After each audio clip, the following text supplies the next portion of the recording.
Good morning. Now that we have our challah left to rise, I am going to make pasta dough. Pasta dough is much simpler because this is pandemic times. I do not have 00 grade A flour. I'm actually using the same King Arthur flour, but it's generally speaking a super easy recipe. 2 cups flour. Once again, I just shake it down. A lot of the pasta baking channels have scales and they are so exact. Not gonna do it. 1 teaspoon salt. I'm using the same kosher salt I did on the other recipe.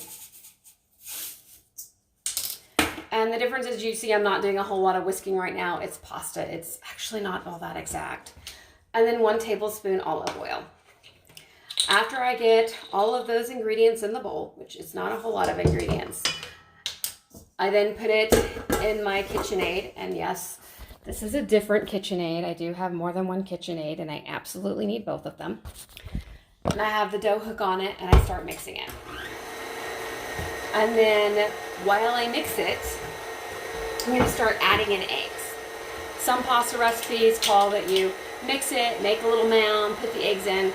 I've tried that. Other times they want you to put it on the countertop and mix it all together with your hands. I've tried that, much to a disaster. For me, it's just easier to let the KitchenAid do the work.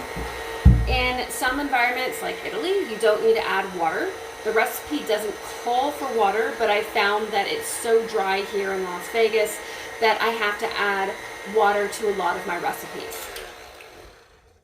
So this is what it looks like. And I'm going to start adding in the eggs.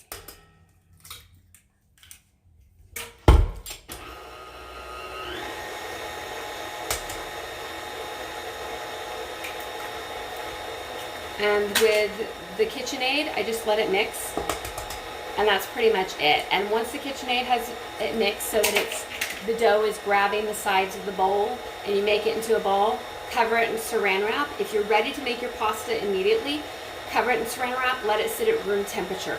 Because I have other activities this morning, I'm going to be making a ball of the dough, covering it in saran wrap, and then putting it in the refrigerator while I do other things. But whatever you do, make sure your pasta dough sits for at least 20 minutes.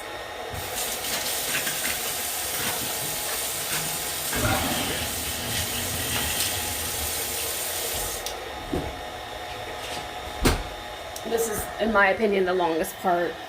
You can see it's starting to pull together. I'm going to increase it a little bit.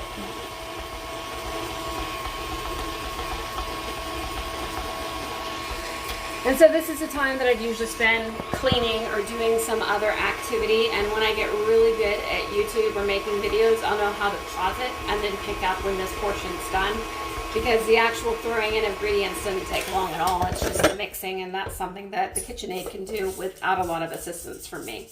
I am scraping the edges of the bowl, try to make it a little faster, because I'm talking to people and I'm being filmed. If I wasn't being filmed, I would probably walk away and do dishes, do something else, come back in 5 minutes and see if it was done. But for now, I am going to put the flour and sugar away. And I didn't use sugar. You can put sugar in pasta, but I don't really see a need because my intention is to make this into lasagna. And lasagna is a savory dish, not a sweet dish.